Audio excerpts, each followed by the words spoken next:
ഓം ശാന്തി. നിങ്ങളെല്ലാവരും 2-3 ആഴ്ച കൊണ്ട് ഈ ക്ലാസ്സുകൾ ഡെയിലി കേട്ടുകൊണ്ടിരിക്കുകയാണല്ലോ. ഓരോ ദിവസം കേൾക്കുമ്പോഴും നിങ്ങൾ ചിന്തിക്കുന്നുണ്ടാവും, നല്ല കാര്യമാണല്ലോ, സിസ്റ്റർ നല്ല കാര്യം പറഞ്ഞു തരണു. ഈ കാര്യം, ഈ ജ്ഞാനം, ഇതൊന്നും സിസ്റ്ററുടെ കയ്യിൽ നിന്ന് പറഞ്ഞു തരുന്നതല്ല, സിസ്റ്ററുടെ പക്കലുള്ള അറിവുമല്ല. സിസ്റ്റർ നിങ്ങളെപ്പോലെ ഒരു ഈശ്വരീയ വിദ്യാർത്ഥിയാണ്. ഈ ജ്ഞാനം, ഈ ധ്യാനം, രാജയോഗ ധ്യാനവും ഈ ജ്ഞാനവും നമുക്ക് പ്രദാനം ചെയ്യുന്നത് സ്വയം പരംപിത പരമാത്മാവാണ്. പ്രജാപിത ബ്രഹ്മകുമാരീസ് ഈശ്വരീയ വിശ്വവിദ്യാലയം എന്ന ഈ മഹത്തായ ജ്ഞാന യജ്ഞം രചിച്ച് മുഴുവൻ വിശ്വത്തിന് വേണ്ടി ഒരു വിദ്യാലയം ഈശ്വരനാൽ ആരംഭിച്ചിരിക്കുകയാണ്. അപ്പോൾ നിങ്ങൾ ചിന്തിക്കുന്നുണ്ടാവും, ഈശ്വരൻ എങ്ങനെ വിദ്യാലയം ആരംഭിക്കുക? നമ്മളെല്ലാവരും എത്രയോ കാലങ്ങളായി, ജന്മജന്മാന്തരങ്ങളായി ഈശ്വരനെ തേടി അലഞ്ഞവരാണ്. ഒരു തരത്തിലല്ലെങ്കിൽ മറ്റൊരു തരത്തിൽ. ഒന്നുകിൽ ഈശ്വരനെ തേടിയുള്ള അലച്ചിൽ, അല്ലെങ്കിൽ സത്യത്തെ തേടിയുള്ള അന്വേഷണം, അല്ലെങ്കിൽ ശാന്തി തേടിയിട്ടുള്ള അന്വേഷണം. നമ്മുടെ എല്ലാ അന്വേഷണങ്ങളും ഇവിടെ പൂർത്തിയാക്കാണ്. കാരണം നമ്മൾ ആരെ തേടിയോ, എന്തിനെ തേടിയോ, ആ സത്യസ്വരൂപൻ നമ്മൾ തേടിയതെല്ലാം തരാൻ വേണ്ടിയിട്ട് സത്യജ്ഞാനവും സത്യമായ ശാന്തിയും സുഖവും സ്വയം സത്യം ശിവം സുന്ദരം തന്നെ വന്ന് നമുക്ക് തരുന്ന ഒരു സമയമാണിത്. നമ്മൾ ആരെ തേടി അലഞ്ഞോ, ആ സർവശക്തിവാൻ നമ്മളെ തേടി നമ്മുടെ അടുത്തേക്ക് എത്തിച്ചേർന്നിരിക്കുക, നിങ്ങളുടെ അടുത്ത് എത്തിച്ചേർന്നിരിക്കുക. നിങ്ങൾ ആര് നിമിത്തമാണോ ഈ കോഴ്സ് കേൾക്കാൻ കാരണമായത്, ആരാണോ നിങ്ങൾക്ക് ഈ നമ്പർ തന്നത്, ഈ ഓൺലൈൻ കോഴ്സിൽ ചേർത്തത്, അല്ലെങ്കിൽ നിങ്ങൾ സ്വയം തേടി കണ്ടുപിടിച്ചെത്തിയതാണെങ്കിലും പരമാത്മാ പിതാവ്, സ്വയം ഈശ്വരൻ, നമ്മുടെ അച്ഛൻ, അധ്യാപകനായി, സദ്ഗുരുവായി നമ്മളെ തേടി വന്നിരിക്കുകയാണ്. അതുകൊണ്ട് ഈ രാജയോഗ ധ്യാനം, ഈ സത്സംഗം നമുക്ക് തരുന്നത്, നമ്മളെ പഠിപ്പിക്കുന്നത് ഭഗവാൻ തന്നെയാണ്, നമ്മുടെ അധ്യാപകൻ. എല്ലാ അധ്യാപകന്മാരുടെ അധ്യാപകൻ, എല്ലാ പിതാക്കന്മാർക്കും മാതാക്കൾക്കും പിതാവും മാതാവും, സർവഗുരുക്കന്മാർക്കൊരു ഗുരു ഉണ്ട്, അതാണ് സദ്ഗുരു, ഈശ്വരൻ. ബാക്കി ഗുരുക്കന്മാരാര് തന്നെയാണെങ്കിലും നമുക്കറിയാം, എല്ലാവരും ധ്യാനിക്കും, എല്ലാവരും സാധനകൾ ചെയ്യും, എല്ലാവരും ആരെയെ സ്മരിക്കുന്ന ഒരാളെ. ആ ഒരു സത്യസ്വരൂപൻ നമ്മളെല്ലാ ആത്മാക്കളുടെയും മാതാപിത, ആ പരമാത്മാവാണ് ഈ ഈശ്വരീയ വിശ്വവിദ്യാലയം ഇവിടെ അധ്യാപകനായി നമ്മളെ പഠിപ്പിക്കുന്നത്. നമ്മുടെ ഗുരു, സദ്ഗുരു, ശിവപിതാവ്. നമ്മൾ സ്നേഹത്തോടെ ശിവ ബാബ എന്ന് വിളിക്കും. ബാബ എന്ന് പറഞ്ഞ അച്ഛൻ. ആ ശിവപിതാവ് ഈ ഭൂമിയിൽ വന്ന പരമാത്മാ, ആ പരം ജ്യോതി, ഈശ്വരൻ ജ്യോതിയാണ്. നമ്മളെപ്പോലുള്ള ശരീരമില്ല, നമ്മൾ ആത്മാവാകുന്ന ജ്യോതി. നമ്മളെല്ലാ ആത്മാക്കളും ഭൂമിയിൽ വന്ന് അമ്മയുടെ ഗർഭത്തിൽ പ്രവേശിച്ച ശരീരം എടുക്കും. ഈശ്വരനെ കുറിച്ച് എന്താ കേട്ടിട്ടുള്ളത്? ഭഗവാൻ സ്വയംഭുവാണ്. പരമാത്മാ ഒരിക്കലും അമ്മയുടെ ഗർഭത്തിൽ പോവില്ലേ, നമ്മളെപ്പോലെ കുട്ടിയായി ജനിക്കില്ല. അതുകൊണ്ടാണല്ലോ സ്വയംഭൂ എന്ന് പറയണേ. അപ്പോൾ ആ പരംപിത പരമാത്മാ പരം ജ്യോതി, ആ ഭഗവാൻ ഈ ഭൂമിയിൽ വന്ന് നമുക്ക് ഈ ജ്ഞാനം എങ്ങനെ തരും? മനുഷ്യനെയാണ് പഠിപ്പിക്കേണ്ടത്. അപ്പോൾ ഒരു മനുഷ്യരഥത്തെ തന്നെയാണ് പരമാത്മ ഉപയോഗിക്കുന്നത്. ഈശ്വരനിൽ നിന്ന് ആദ്യം ജ്ഞാനം കേൾക്കുകയും ഈശ്വരനെ തന്നെ മാധ്യമമായിട്ട് മാറി ഈ മുഴുവൻ മാനവകുലത്തിനും ഈ പരമാത്മജ്ഞാനമാകുന്ന മൃതസഞ്ജീവനി നൽകാൻ പരമാത്മ ഉപയോഗിക്കുന്ന ഭാഗ്യശാലി രഥം ബ്രഹ്മബാബ എന്നാണ് അറിയപ്പെടുന്നത്.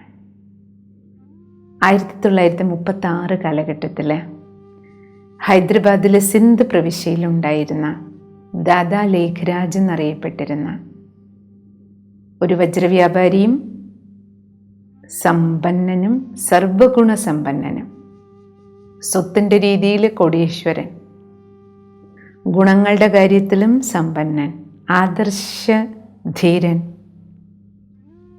6 മക്കളുടെ പിതാവ്, കുടുംബസമേതം ഏറ്റവും സന്തുഷ്ടമായ ഹെൽത്തി വെൽത്തി ഹാപ്പി ജീവിതം ജീവിച്ചിരുന്ന അദ്ദേഹത്തിനാണ് ഈ ഈശ്വരീയ ജ്ഞാനം ആദ്യം കിട്ടണം.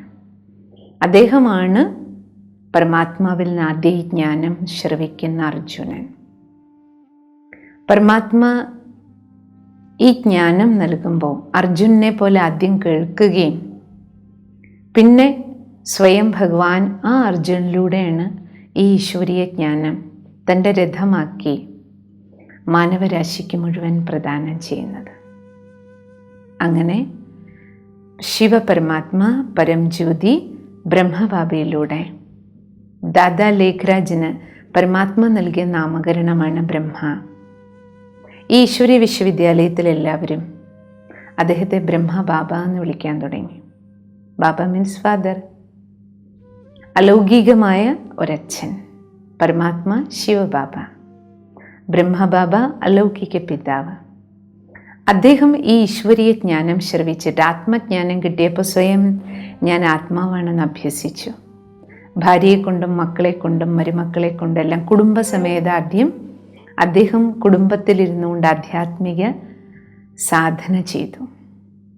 അദ്ദേഹത്തിൻ്റെ അടുത്തടുത്ത വീട്ടിലുള്ളവർ, കുടുംബങ്ങൾ, ബന്ധുക്കൾ, മിത്രങ്ങൾ, തൻ്റെ സമൂഹത്തിൽ സമുദായത്തിലുണ്ടായിരുന്ന ഏകദേശം ഒരു 380 പേര് 14 വർഷം ഈ ആത്മജ്ഞാനവും പരമാത്മജ്ഞാനവും, ഞാനൊരാത്മാവാണ്, സദോഗുണിയാണ്, ശാന്തസ്വരൂപമാണ്, ശുദ്ധാത്മാവാണ്, ശക്തി സ്വരൂപമാണ്, കുടുംബ സമേതം കൊച്ചു കുട്ടികളിൽ 6, 7, 8 വയസ്സുള്ള കുട്ടികളിൽ നിന്ന് തുടങ്ങി അച്ഛനും അമ്മയും മക്കളും ടീനേജ് പ്രായക്കാരുമെല്ലാം കുടുംബസമേതം ഒരു 380 പേര് ആദ്യം ഈ ഈശ്വരീയ ജ്ഞാനം തങ്ങളുടെ ജീവിതത്തിൽ, ബ്രഹ്മബാബയുടെ കുടുംബവും അതേപോലെ അനേക കുടുംബങ്ങളും പ്രാക്ടീസ് ചെയ്തു. അങ്ങനെ 1936 മുതൽ 50 വരെയുള്ള കാലഘട്ടം 14 വർഷം അവരവരുടെ ജീവിതത്തെ ആ ആത്മബോധത്തിൻ്റെ വെളിച്ചത്തിൽ സ്ഫുടം ചെയ്തെടുത്തു. ക്ലീനാക്കി ജീവിതം, പരിശുദ്ധമാക്കിയ ജീവിതം. അതിനുശേഷം 1950 മുതൽ 36 തുടങ്ങി 50 മുതൽ രാജസ്ഥാനിലെ മൗണ്ട് അബു ആസ്ഥാനമാക്കിയിട്ടാണ് ഈ മഹായജ്ഞം പ്രവർത്തിച്ചുകൊണ്ടിരിക്കുന്നത്. തുടക്കത്തിൽ ഈ 400 പേരിൽ നിന്ന് ആരംഭിച്ച്, ആരംഭം ഒരു അർജുനനിൽ നിന്ന്, ഒരു ബ്രഹ്മബാബ, അദ്ദേഹത്തിൻ്റെ സഹധർമ്മിണി, മക്കള്, കുടുംബസമേതം, അങ്ങനെ അനേക കുടുംബങ്ങൾ. ഇന്ന് നിങ്ങളെ പോലെയുള്ള ലക്ഷക്കണക്കിന് കുടുംബങ്ങൾ നിത്യേന 1 മണിക്കൂർ ഈശ്വരീയ വിശ്വവിദ്യാലയത്തിൽ വന്ന ആധ്യാത്മിക സത്സംഗം കേൾക്കുകയും രാജയോഗ ധ്യാനം പരിശീലിക്കുകയും ചെയ്യണം. ഡെയിലി നിത്യസാധന. എങ്ങനെ ഭക്ഷണം 3 നേരം, അതേപോലെ ഒരു ദിവസം 1 നേരം 1 മണിക്കൂർ സമയം ആധ്യാത്മിക ജ്ഞാനം ശ്രവിക്കുക, അതിനെ മനനം ചെയ്യുക, ചിന്തനം ചെയ്യുക, ജീവിതത്തിൽ ആ ദൃഷ്ടികോൺ വളർത്തിയെടുക്കുക. ആത്മബോധത്തിൻ്റെതായ ഒരു ദൃഷ്ടികോൺ. നമ്മളെല്ലാവരും ആത്മസ്വരൂപങ്ങളാണ്, ഒരു പരമാത്മാവിൻ്റെ മക്കളാണ്. ഈ ദൃഷ്ടികോണിൽ ശാന്തിയും ശുദ്ധിയും സ്നേഹവും ശക്തിയും വിനയവുമുള്ളവരായി സ്വന്തം ജീവിതത്തെ ശുദ്ധീകരിക്കുക, സ്വന്തം കുടുംബം, സ്വയം ജോലി ചെയ്യുന്ന സ്ഥലം, എല്ലായിടത്തും ആ ഒരു പരിശുദ്ധമായ ശാന്തിയും സമാധാനവും നിറഞ്ഞ ഒരു പവിത്ര ജീവിതം ജീവിക്കുക. ആ ലക്ഷ്യത്തോടു കൂടിയിട്ടാണ് നമ്മളിത് പഠിക്കണം. ഒരു മുറിയിൽ അടച്ചിട്ടിരുന്ന് ധ്യാനം ചെയ്യുക എന്നുള്ളതല്ല നമ്മുടെ ലക്ഷ്യം. നമ്മളിരുന്ന് ധ്യാനം ചെയ്യും. പ്രത്യേകിച്ച് നമ്മൾ പറഞ്ഞല്ലോ, ബ്രഹ്മമുഹൂർത്തത്തിൽ പുലർകാലത്തിലും സന്ധ്യാസമയത്ത് ഇരുന്ന് ധ്യാനം തീർച്ചയായും ചെയ്യണം. പക്ഷെ പകൽ മുഴുവൻ നമ്മൾ എവിടെയാണെങ്കിലും കർമ്മയോഗികളായി ജീവിക്കാൻ, ഈ 2 കണ്ണുകളിലൂടെ മാത്രം കാണാതെ 3-ാം കണ്ണ് തുറന്ന എല്ലാവരെയും ആത്മസഹോദരങ്ങളായി കാണാൻ, ഒരു പരമാത്മാവിൻ്റെ മക്കളായി ജീവിക്കാൻ, പകയും വിദ്വേഷവും വെറുപ്പും ആസക്തിയും അത്യാഗ്രഹവും ആർത്തിയുമെല്ലാം കളഞ്ഞ് സത്യമായ സ്നേഹത്തോടെ നിസ്വാർത്ഥമായ ഭാവത്തോടെ ഭാവനയോടെ എല്ലാവരോടൊപ്പം ഒരു സദ്ഭാവനയോടെ ജീവിക്കുക എന്നതാണ് ഈ ആധ്യാത്മിക സത്സംഗത്തിലൂടെ, ധ്യാന പരിശീലനത്തിലൂടെ സമാധാനപൂർണമായൊരു ജീവിതം എനിക്കും എൻ്റെ കൂടെയുള്ളവർക്കും. ഞാനും സമാധാനമായിരിക്കുക, കൂടെയുള്ളവർക്ക് സമാധാനം കൊടുക്കുക. അതിനാണ് പരമാത്മ ഡെയിലി പഠിപ്പിക്കുന്നത്. അപ്പം എന്തെല്ലാം കാര്യം ഡെയിലി നമ്മൾ പറഞ്ഞുകൊണ്ടിരിക്കണോ, പഠിച്ചുകൊണ്ടിരിക്കണോ, ഇതെല്ലാം ഈശ്വരൻ ഇപ്രകാരം നിത്യേന നമുക്ക് നൽകുന്ന അറിവാണ്. അതിനെ ജ്ഞാനമുരളി എന്നാണ് പറയുന്നത് ഈശ്വരീയ വിശ്വവിദ്യാലയത്തിൽ. ഈ ലോക്ക്ഡൗൺ ആയതുകൊണ്ടാണ് നിങ്ങൾക്ക് ഈ ഓൺലൈനിൽ കോഴ്സൊക്കെ തരുന്നത്. യഥാർത്ഥത്തിൽ ഇത് ഈശ്വരീയ വിശ്വവിദ്യാലയത്തിൽ ഈശ്വരൻ്റെ വീട്ടിൽ, പരമാത്മാവിൻ്റെ വീട്, നമ്മൾ പറഞ്ഞല്ലോ ബാബ എന്ന് നമ്മൾ വിളിക്കുന്ന അച്ഛനാണ്. നമ്മൾ ആത്മാക്കളുടെ പിതാവാണ്. അപ്പോൾ അച്ഛൻ്റെ വീട് ആരുടെ വീടാ? നമ്മുടെ വീടാ. അപ്പം നിങ്ങളെല്ലാവരും യഥാർത്ഥത്തിൽ ഈ ലോക്ക്ഡൗൺ കഴിഞ്ഞാൽ നിങ്ങൾ എവിടെയാണോ, ലോകത്തിൻ്റെ ഏത് കോണിലാണെങ്കിലും നിങ്ങൾക്ക് അവിടെയെല്ലാം ഈശ്വരീയ വിശ്വവിദ്യാലയത്തിൻ്റെ രാജീവ് സേവാ കേന്ദ്രങ്ങളുണ്ട്.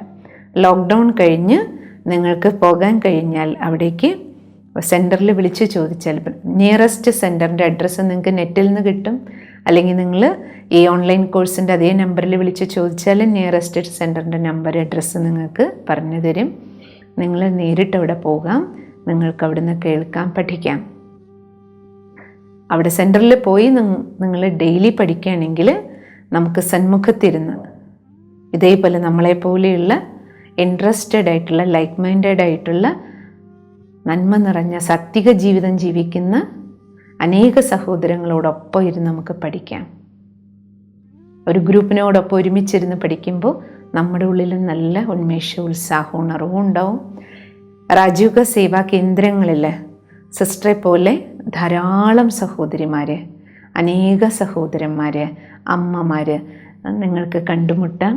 അവരെല്ലാവരും നിങ്ങൾക്ക് നിങ്ങളുടെ ചോദ്യങ്ങൾക്കുള്ള മറുപടിയും നിങ്ങളെ മുന്നോട്ട് നയിക്കുന്നതിന്, നമ്മുടെ ജീവിതത്തെ ഏറ്റവും ശ്രേഷ്ഠതയിലേക്ക് കൊണ്ടുപോകാനുള്ള ഗൈഡൻസ് നിങ്ങൾക്ക് തന്നുകൊണ്ടേയിരിക്കും. നിങ്ങൾ ലോകത്തിൻ്റെ ഏത് കോണിലാണെങ്കിലും അവിടെ ബ്രഹ്മകുമാരീസിൻ്റെ ഒരു രാജയോഗ സേവാ കേന്ദ്രം തീർച്ചയായിട്ടും ഉണ്ടാവും. അപ്പം നമ്മളിപ്പോൾ ഈ പഠിച്ചുകൊണ്ടിരിക്കുന്ന, കേട്ടുകൊണ്ടിരിക്കുന്ന ഈ ജ്ഞാനം മുഴുവൻ തന്നുകൊണ്ടിരിക്കുന്ന ആരാണ്? പരംപിത പരമാത്മാവാണ്. പരമാത്മാ ഈ ജ്ഞാനം തന്നപ്പോൾ ബ്രഹ്മബാബ എന്ത് ചെയ്തു? ബ്രഹ്മ എന്നുള്ള പേര് കിട്ടിയതിൻ്റെ കാരണം തന്നെ ഈ ജ്ഞാനത്തെ തൻ്റെ ജീവിതത്തിൽ സ്വാംശീകരിച്ച് ആദ്യം ക്രിയേറ്ററായിട്ട് മാറി തൻ്റെ ജീവിതത്തെ പുനർനിർമ്മാണം ചെയ്തു. അതുകൊണ്ടാണ് ബ്രഹ്മാവെന്നറിയപ്പെട്ടത്. ജ്ഞാനം ശ്രവിച്ച് ആദ്യം ആത്മബോധത്തിൽ ജീവിച്ചു, ശാന്തസ്വരൂപനായി, സത്യസ്വരൂപനായി, വിനയത്തോടെ എല്ലാ ആത്മാവിൻ്റെ 7 ഗുണങ്ങളും ബ്രഹ്മബാബയുടെ ജീവിതത്തിൽ പ്രാക്ടിക്കലി കാണാൻ കഴിഞ്ഞിരുന്നു. സദോഗുണി ജീവിതം ജീവിച്ചിരുന്നു. സർവഗുണങ്ങളും സർവശക്തികളും. ഈശ്വരൻ ആരാണോ എന്താണോ, കടൽ സമാനം ഭഗവാനിലുള്ള ഗുണങ്ങൾ ശാന്തിയുടെ സ്നേഹത്തിൻ്റെ കടൽ പോലെ ബ്രഹ്മബാബയുടെ പ്രാക്ടിക്കൽ ലൈഫിൽ കാണാമായിരുന്നു. അങ്ങനെയാണ് അദ്ദേഹം മറ്റുള്ളവർക്ക് ഇൻസ്പിറേഷൻ നൽകിയത്. അതുകൊണ്ടാണ് ബ്രഹ്മാവെന്ന് വിളിച്ചത്. ആദ്യം തൻ്റെ ജീവിതത്തിൽ ഗുണങ്ങളെ സൃഷ്ടിച്ച ആൾ, ദിവ്യ ഗുണങ്ങളെ. ഈശ്വരൻ നമ്മളെങ്ങനെ ജീവിക്കണം എന്ന് ആഗ്രഹിച്ചു അതുപോലെ ജീവിച്ച് ആദ്യം കാണിച്ച ആൾ. പിന്നെ പറയാറുണ്ടല്ലോ പരമാത്മാവിൻ്റെ 3 കർത്തവ്യം, ബ്രഹ്മ, വിഷ്ണു, ശങ്കർ. ഗോഡ് എന്നല്ലേ പറയണ ദൈവത്തെ. GOD, generator, operator, destroy. Generator അർത്ഥം ക്രിയേറ്റർ, ക്രിയേറ്റ് ചെയ്യുക. എന്ത് ക്രിയേറ്റ് ചെയ്യണം? ആത്മബോധം ക്രിയേറ്റ് ചെയ്യണം നമുക്ക്. ഞാൻ ആരാണ്? ഞാൻ എങ്ങനെയുള്ള ആത്മാവാണ്? സദോ ഗുണങ്ങൾ, ഗുണവാനായി മാറണം. പിന്നെ ഡിസ്ട്രോയ് ചെയ്യണം. എന്താ ഡിസ്ട്രോയ് ചെയ്യേണ്ടത്? നശിപ്പിക്കേണ്ടത് അവഗുണങ്ങളെ, നമ്മുടെ വീക്ക്നെസ്സിനെ. എന്തൊക്കെ വേണ്ടാത്തത് നമ്മളിലുണ്ടോ അത് കത്തിച്ച് കളയണം. കത്തിച്ച് കളയുമ്പോൾ ആരാണ് നമ്മൾ? ശങ്കരൻ. ശങ്കരൻ എന്ന് പറഞ്ഞാൽ യോഗി. പരമാത്മാവിൽ യോഗം വെച്ച ശക്തി കിട്ടും. ജ്ഞാനവും ശക്തിയും ഉണ്ടെങ്കിൽ നമുക്ക് നമ്മുടെ ഉള്ളിലെ എല്ലാ അഴുക്കിനെയും കത്തിക്കാൻ പറ്റും. നമ്മുടെ ഉള്ളിലെ ദുർബലതകളെ. ആന്തരിക ലോകത്തിലാണ് ഈ കത്തിക്കൽ നടക്കേണ്ട, മനസ്സിൻ്റെ ഉള്ളിൽ. അതിനെന്ത് ചെയ്യണം? 3-ാം കണ്ണ് തുറക്കണം. ആത്മബോധം. ഈ കണ്ണ് തുറന്ന് വേണ്ടാത്തതിനെ കത്തിക്കണം. 3-ാമത്തേത് ഏതാണ്? Operator, sustenance. വിഷ്ണുവിലൂടെ പാലന എന്നല്ലേ പറയണേ. ഈ 3 കാര്യമേ പരമാത്മാ പഠിപ്പിച്ച്. ഗുണവാനാകുക, ബ്രഹ്മാവിനെ പോലെ എല്ലാ വീക്ക്നെസ്സിനെയും കത്തിച്ച് കളയുക, യോഗിയായി ജീവിക്കുക. പിന്നെ ആ യോഗി ജീവിതത്തിലെ നന്മകൾ, യോഗ്യമായ ജീവിത രീതികളെ സസ്റ്റെയിൻ ചെയ്യുക, നിലനിർത്തുക. ഗുണങ്ങളെ ഏത് സാഹചര്യത്തിലും കൈവിടാതിരിക്കുക. ഞാൻ സത്യം പറയുക എപ്പോഴെങ്കിലും എന്നുള്ളതല്ല, സദാ സത്യതയിലിരിക്കുക. വിപരീത സാഹചര്യത്തിലും സത്യം കൈവിടാതിരിക്കുക. ആരുമില്ലെങ്കിൽ ഞാൻ ശാന്തനായിരിക്കുക എന്നുള്ളതല്ല, ദേഷ്യപ്പെടേണ്ട ഒരു സാഹചര്യത്തിൽ ശാന്തി നിലനിർത്തുക. ഇനി എന്ത് പറയുക? പാലന സദാ നിലനിർത്തുക. അപ്പം നമുക്ക് ഓരോരുത്തർക്ക് ആരാകണം? ദൈവം വന്നിട്ട് പഠിപ്പിക്കണേ, പരമാത്മാ പഠിപ്പിക്കണേ, നിങ്ങൾ ഓരോരുത്തരും ബ്രഹ്മാവാകൂ, ഓരോരുത്തരും വിഷ്ണുവാകൂ, ഓരോരുത്തരും ശങ്കരനാകൂ. 3 കർത്തവ്യങ്ങളാണ്. ഗുണവാനാകൂ, അവഗുണങ്ങളെ കത്തിക്കൂ, ഗുണങ്ങളെ സദാ ഏത് വിപരീത സാഹചര്യത്തിലും നിലനിർത്തും. അതിനാണ് ധ്യാനം പരിശീലിക്കുന്നത്.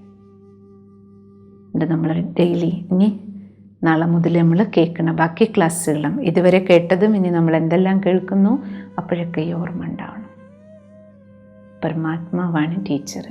ഈശ്വരൻ പറയുന്ന കാര്യങ്ങളാണ് നമ്മളിവിടെ കേൾക്കണം. പരമാത്മാവാണ് നമ്മുടെ അധ്യാപകൻ. പരമാത്മാ പിതാവാണ് പഠിപ്പിക്കുന്നത്. നിങ്ങൾ ഓരോ ക്ലാസ് കേൾക്കുമ്പോഴും ഓർമ്മിക്കണം, സ്വയം പരംപിത പരമാത്മാ പരം ജ്യോതി പരമപ്രകാശം ഈ ഭൂമിയിൽ വന്ന് പഠിപ്പിക്കുകയാണ്. ആദ്യം പഠിപ്പിച്ചത് ബ്രഹ്മബാബയെ. ബ്രഹ്മബാബയിലൂടെ നമ്മളെല്ലാവരെയും പഠിപ്പിച്ചുകൊണ്ടിരിക്കുക. അതുകൊണ്ടാണ് നമ്മൾ അറിയപ്പെടുന്നത് ബ്രഹ്മകുമാർ ബ്രഹ്മകുമാരിമാരെന്ന്. ഈ പഠിപ്പ് നിങ്ങളും പഠിക്കുകയാണ്. അപ്പം നിങ്ങളും ആരാണ്? ബ്രഹ്മകുമാർ ബ്രഹ്മകുമാരിമാരാണ്. പരമാത്മാവിൽ നിന്ന് പഠിക്കുന്ന കുട്ടികളാണ്. എന്തൊക്കെ ചെയ്യണം? ജനറേറ്റർ ആകണം, ഓപ്പറേറ്റർ ആകണം, ഡിസ്ട്രോയർ. 3 കാര്യങ്ങളും ചെയ്യണം.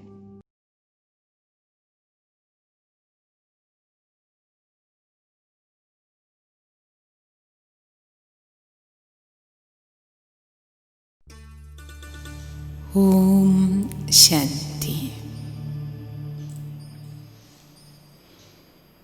ധ്യാനം ചെയ്യാനിരിക്കുമ്പോഴെല്ലാം ആദ്യം പകുതി സമയം ആത്മചിന്തനത്തിലൂടെ ആത്മബോധത്തിലേക്ക് വരാൻ, ആത്മാനുഭൂതിയിലേക്ക് വരാൻ അഭ്യസിക്കാം. അടുത്ത പകുതി സമയം പരമാത്മചിന്തനത്തിലൂടെ പരമാത്മാനുഭൂതിയും. പതുക്കെ പതുക്കെ ശ്രദ്ധയെ സ്വന്തം ശരീരത്തിൽ നിന്നും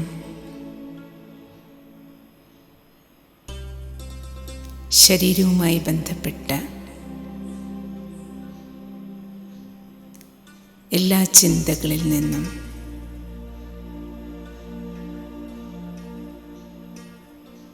പതുക്കെ പിൻവലിച്ച് ശ്രദ്ധ ഇരുപുരികങ്ങളുടെ ബന്ധ്യത്തിലേക്ക് കൊണ്ടുവരും.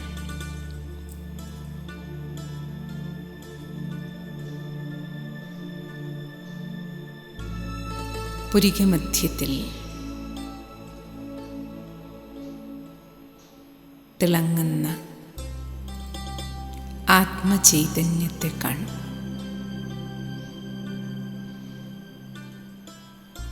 ഈ കണ്ണുകളിലൂടെ കാണുന്നത് ഞാനാണ്, ആത്മസ്വരൂപം. കാതിലൂടെ കേൾക്കുന്നതും ഞാൻ തന്നെയാണ്.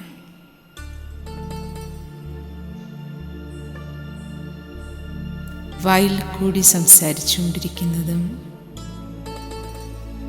ആത്മശക്തിയാണ്. വീണ്ടും ശ്രദ്ധയെ നെറ്റിത്തടത്തിൽ തലച്ചോറിനുള്ളിൽ നക്ഷത്രസമാനം തിളങ്ങുന്ന സൂക്ഷ്മാതിസൂക്ഷ്മമായ ആത്മചൈതന്യത്തിലേക്ക് കേന്ദ്രീകരിക്കും. അകക്കണ്ണിൽ തൻ്റെ ആത്മസ്വരൂപത്തെ കാണും. ശരിക്കും മനസ്സിൻ്റെ സ്ക്രീനിൽ ഞാൻ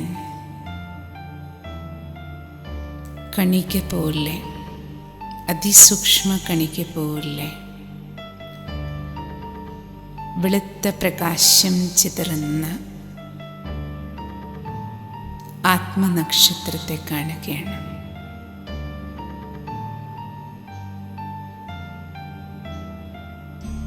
ശാന്തമായ ആത്മീയ ഊർജ കണികയാണ് ഞാൻ. ശാന്തിയുടെ വെളിച്ചമാണ് എനിക്ക് ചുറ്റും.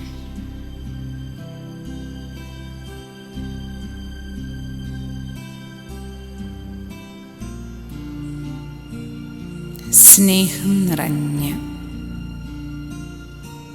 പ്രകാശമാണ് ഞാൻ. സ്നേഹമാണ് ഞാൻ.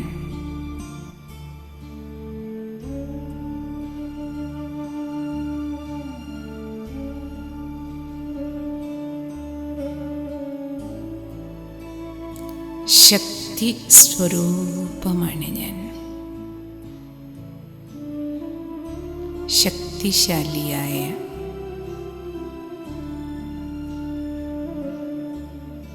ഊർജകണിക. ആറ്റത്തേക്കാളും ശക്തി ആത്മാവായ എന്നിലുണ്ടെന്ന്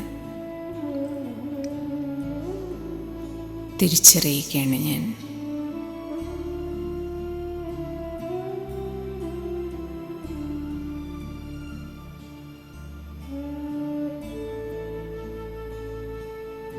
ശുദ്ധമായ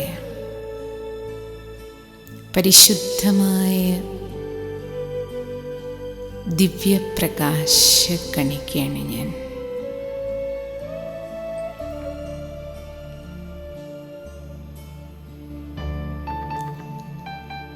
സച്ചിത് ആനന്ദ സ്വരൂപമാണ് ഞാൻ.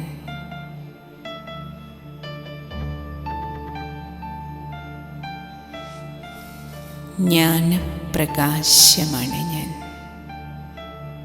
എനിക്ക് വിവേകം കിട്ടിക്കഴിഞ്ഞിരിക്കുന്നു. പരമാത്മസന്താനമാണ് ഞാൻ. ഈശ്വരൻ്റെ കുട്ടിയാണ് ഞാൻ.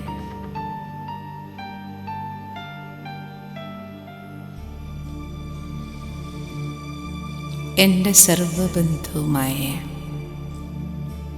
പരംപിതാ പരമാത്മാ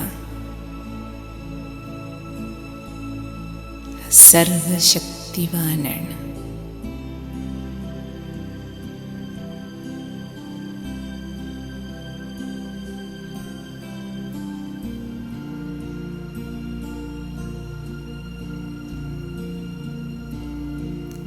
സദാ ശാന്തിയിൽ കുടികൊള്ളുന്ന സൈലൻസ് വേൾഡിൽ ശാന്തി നിറഞ്ഞ നിശബ്ദതയുടെ ലോകത്തിലിരിക്കുന്ന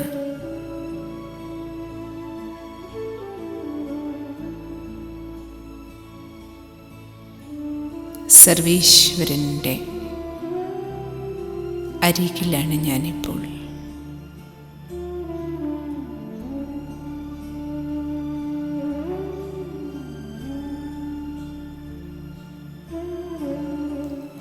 ആ പരമപ്രകാശം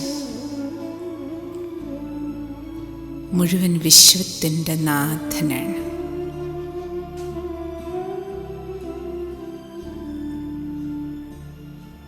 വിശ്വപിതാവിനെ കൺമുന്നിൽ കാണുകയാണ് ഞാൻ. കണ്ണിറയെ കാണുകയാണ് ഞാൻ. മൂന്നാം കണ്ണുകൊണ്ട് കാണുകയാണ്.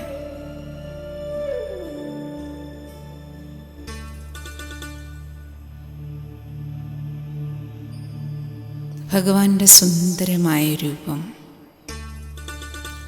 പരമജ്യോതി സ്വരൂപത്തെ ദർശിച്ച് ദർശിച്ച് ദർശന പുണ്യ സായുജ്യമടയുകയാണ് ഞാൻ.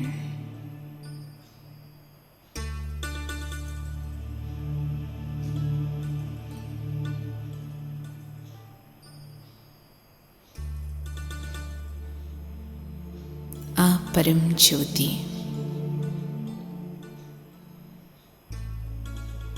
പരമപ്രകാശത്തിൽ മുങ്ങി കടലിൽ മുങ്ങും പോലെ ഈശ്വര ചൈതന്യത്തിൽ മുങ്ങിയിരിക്കുകയാണ് ഞാൻ.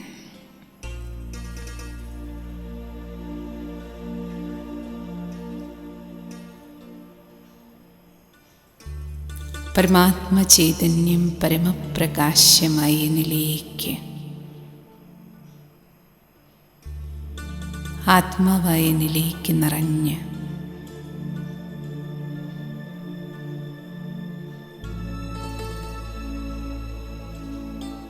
ഈശ്വര ചൈതന്യം എൻ്റെ മനസ്സിനെ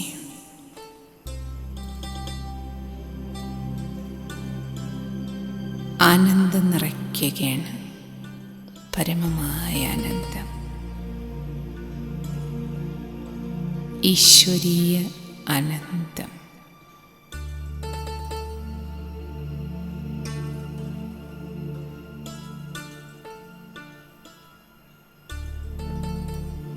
ഞാനും സർവേശ്വരനും മാത്രം.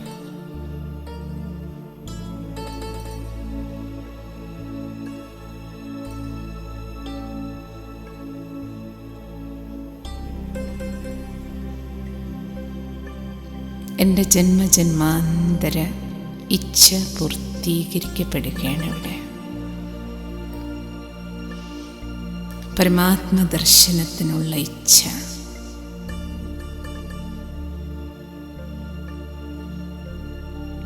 സത്യത്തെ തേടിയുള്ള അന്വേഷണം,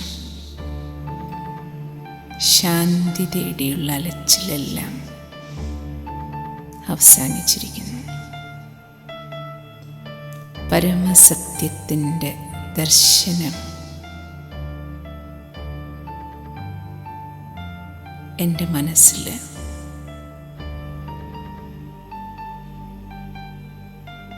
നിറവുണ്ടാക്കി തന്നിരിക്കുകയാണ്. ഇനിയൊരിച്ഛയും എനിക്ക് ബാക്കിയില്ല. നിറഞ്ഞു.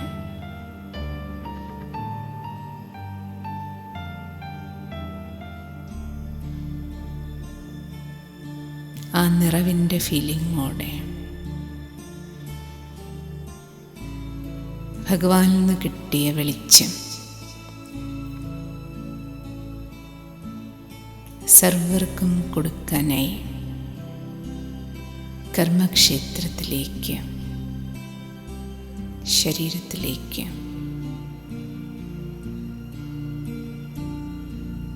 പുരികമധ്യത്തിലിരുന്ന് വെളിച്ചമുള്ള ഒരു ജീവിതം ഞാൻ ജീവിക്കും. ഓം ശാന്തി.